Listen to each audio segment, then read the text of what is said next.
Sweden actually has a very long and distinguished history in mining, and particularly now with geopolitics the way they are, it really needs to decouple from China and Russia, and therefore really needs to foster its own mining industry. So as a result of that, you'll find there's been a lot of major companies, global, BHP for example, Rio, Lundin, Boliden, who are all centred there now. So it's a very popular space.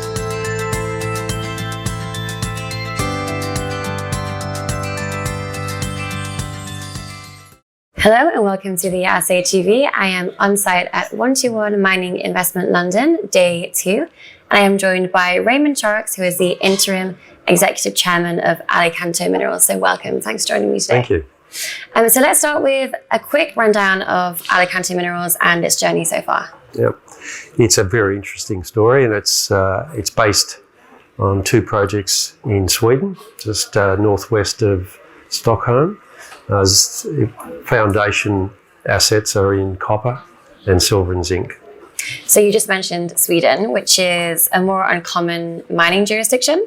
What's it like operating there, and how does it compare to other regions? Sweden actually has a very long and distinguished history in mining, and particularly now with geopolitics the way they are, it really needs to decouple from China and Russia, and therefore really needs to foster its own mining industry. So as a result of that, you'll find there's been a lot of major companies, global, BHP for example, Rio, Lundin, Boliden, who are all centred there now. So it's a very popular space, and it's very richly endowed with minerals. Great. And looking at your projects then, so the Falun and Sala are your foundation projects there.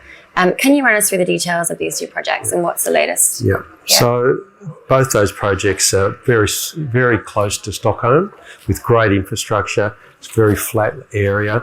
Falun in particular, which is our copper project, it's a 1,500-year history. It's an amazing area. It had been the centre for copper for Europe for centuries.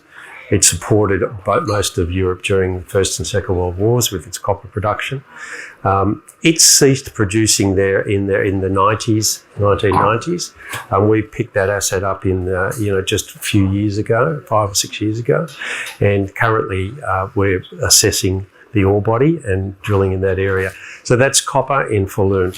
In Sala, which is a zinc-silver project, we have a 10 million tonne resource at quite good grades of over 200 grams per tonne silver, and we have been drilling there and spent quite a bit of money in Sala with a lot of prospectivity.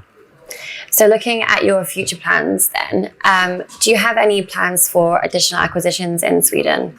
Yeah, it's a great question. So we think we've done a good job in developing both these projects. They're really, as I said before, pregnant with a lot of opportunity. There's lots of mineralization, but we feel like we've given it a really good jolt. And if anyone knows myself and our group, we're very good at developing up projects. I'm the founding chairman of Bellevue Gold, of Andean Silver, of Firefly Copper, which is in Newfoundland. And so they're great examples of developing up projects, but also at the same time pivoting to look at other assets. So at the moment, we're assessing projects globally to put into Alicanto that could basically be in the precious metals, gold, silver, copper, those sorts of things. So then to wrap up today, what milestones should our investors be looking out for? What's exciting that's coming up? So if you look at Alicanto very simply, it's that 2 foundation assets, copper and silver, and then the hunt for another acquisition complementary to those assets. So very exciting times ahead then. Very. Thank you for joining me, and have a great day 2 with us. Thank you. Thanks. All the best.